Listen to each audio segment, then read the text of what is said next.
flying squirrel on a tree at night. Black snake on limb. Looking up at trees with sunshine. Female park ranger in the forest. Hey guys, over here. Over here. Hi, my name is Ranger Amanda and I am a park ranger here at Catoctin Mountain Park. And thank you for joining me for Catoctin Critters. Today we're going to go around and we're going to see some of the signs of fall because it's that time of year where it's starting to look really beautiful out there. And that changing landscape is looking really nice and colorful. So in my hand I have yellow leaves. And if you observe carefully, you'll also find red leaves. And I would be on the lookout for orange leaves and purple leaves and lime green leaves. And those are all changing, and it's gonna make those views of our mountain extra beautiful. Now, the leaves aren't the only thing that's changing. The weather is cooling off. You're gonna start to need a jacket. And the daylight is getting shorter. So these changes are causing our animals to start changing their behaviors too. So we're gonna explore what they're doing to get ready for winter because animals can do different things in the winter. Some animals are getting ready to fly away and they're going on this long journey called migration. And they're gonna spend their winter someplace warmer. And some animals are getting ready to sleep. And they're getting ready to sleep a very special kind of sleep called hibernation. And so when they wake up, it will be warm here again. And some animals, they are going to stay active and they are going to stay here for the winter.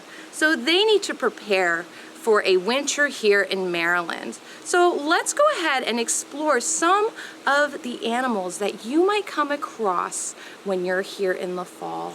Now, it's important to note that when we go out and we explore, we are going into the animal's home. And just like when you go into a friend's home or another family member's home, we want to show them respect and kindness.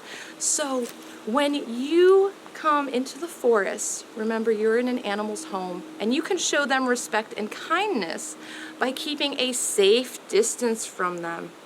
Observing with your eyes, so we don't want to harass our animals. We also don't want to feed our animals.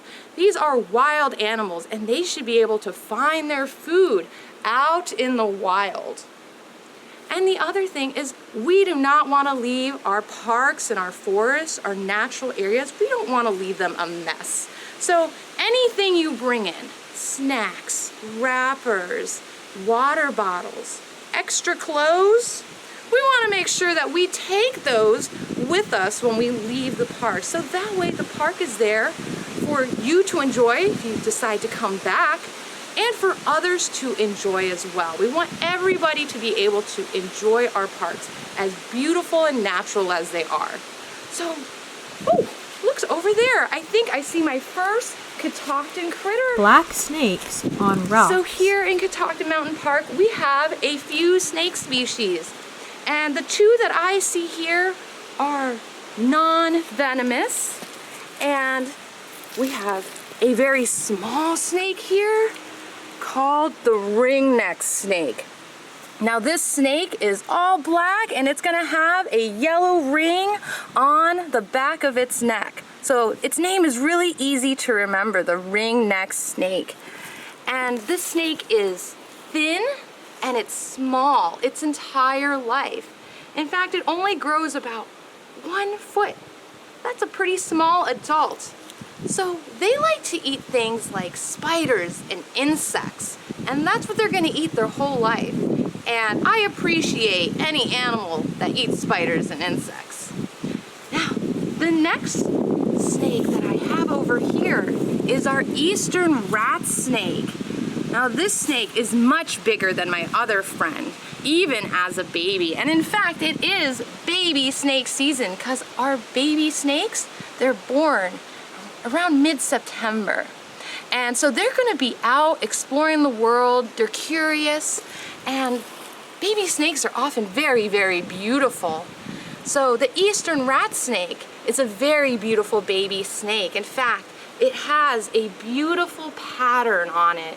It's going to be light gray with dark black splotches on it, and it's going to be shiny and very, very beautiful. Now, it does not keep that pattern as a grown-up. As it grows, that pattern is going to fade, it's going to darken, and it's eventually going to fade away and be all black, just like my snake here. And these guys, I also appreciate them because they eat a lot of rodents and they are very good hunters. And they don't even have any arms and legs to hunt with. So that's pretty amazing that they eat those rodents. And so if I see them, if I see these snakes like I'm looking at them right now, Ranger Amanda is a little bit too close to them. If I saw these snakes in the wild, I would want to step back and give them more room. That way they can decide where they want to go. And if I come across a snake that is basking on a log, just like these guys are basking on a rock, I want to give them plenty of space, and I want to observe with my eyes only. And that's what a good junior ranger would do. So we're gonna leave these guys to enjoy the sun of the fall, and we're going to explore the forest a little bit closer. Now there's a lot of trees in the forest, and there's a special animal that helps plant those trees. In fact, this animal is our biggest tree planter, and can you guess what animal that might be? Well, Ranger walks to cabin porch and grabs stuffed blue jay. might be the blue jay. So our blue jay is our biggest tree planter, and that's because they are staying active in the winter. And in order to survive the winter, they're going to need to start putting away food. In fact, they're going to start putting away a lot of acorns. Puts down blue jay. And these food storages that they make, they're called caches. And they're going to create these caches full of acorns and other seeds all throughout the forest. Holds up round brown object. And the reason that they're going to spread them out is because animals like to play finders keepers. So if another animal finds your food stash, or if you find another animal's food stash, you're going to eat it all up. So they prevent that from happening, from all their food disappearing, by spreading it out throughout the forest floor. And they'll visit them as the winters progress to eat their food out of their storage cache. And sometimes, well, they don't visit all of them. Sometimes they forget about all the caches they created. And the acorns that they put in the ground sprout. Yes, these are seeds, and they will sprout into a baby tree, and eventually they will grow up and become these big trees that we see all around us. Now you might be thinking, well, Ranger Amanda, what about the squirrel? I know for a fact that squirrels like acorns, and I also know that they put them in the ground. So you're telling me that squirrels don't plant trees? Actually, yes, I am. They actually really don't plant trees. And the reason for that is because they do an important step before they bury their acorns. See the very tip of this acorn? That's the part that is going to sprout and turn into a baby tree. Now, before the squirrels put them away, they're going to bite off that tip, and then they're going to put them in the ground. And because they've bitten off that tip that is going to sprout into a tree, well, if it's not there, it can't sprout. And that is why they're not the best tree planters, but it does save them from coming back to visit their cache and seeing a baby tree there. So it gives them food all winter long.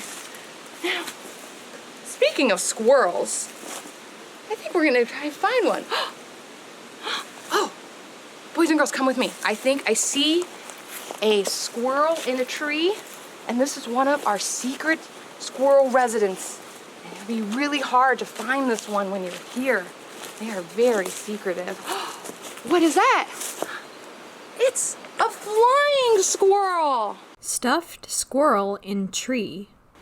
Oh my goodness. I know you guys probably see gray tree squirrels all over the place, but a flying squirrel is a super treat to see here at Catoctin Mountain Park. So let's go ahead and get our guy down. There he is. And these flying squirrels are really tiny.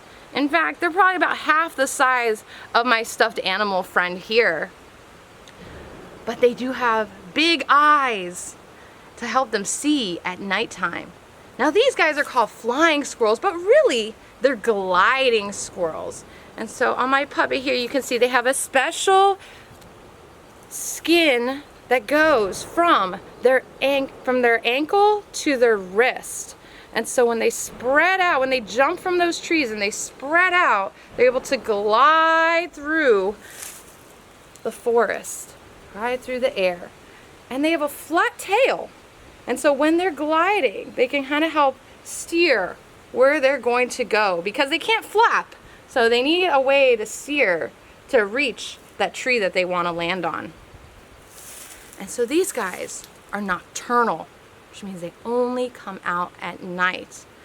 And that's okay if we aren't able to see them during the day, but you might be able to see where they sleep during the day. So now that the leaves are falling off the trees, you can peek up and see the branches, and you might be able to see a squirrel's nest.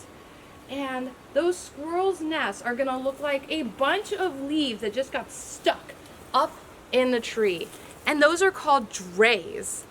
And so if you look up and you see that cluster of leaves that just looks like a bunch of dead leaves, that's a squirrel dray. And our tree squirrels make those to live in over the winter and even in the summer.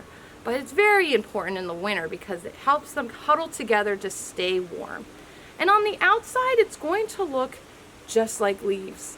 But on the inside, it's going to have grasses and sticks and other materials that they've put in to help keep it nice and cozy. And then there's even going to be mud in it. That way it's nice and secure. And that way, if that tree blows, the wind blows and it moves around that tree, it's not going to fall. It's going to be nice and secure. And on the inside, it's going to be nice and cozy for our squirrel friends to stay warm during the winter. So I want you guys to put on your cozy clothes, and I want you to come out to the forest. I want you guys to come out to Catoctin Mountain Park and see the beauty of the fall. And I want you guys to hopefully get out there with your observation eyes and see if you can spot a Catoctin critter. I'll see you next time. See you later.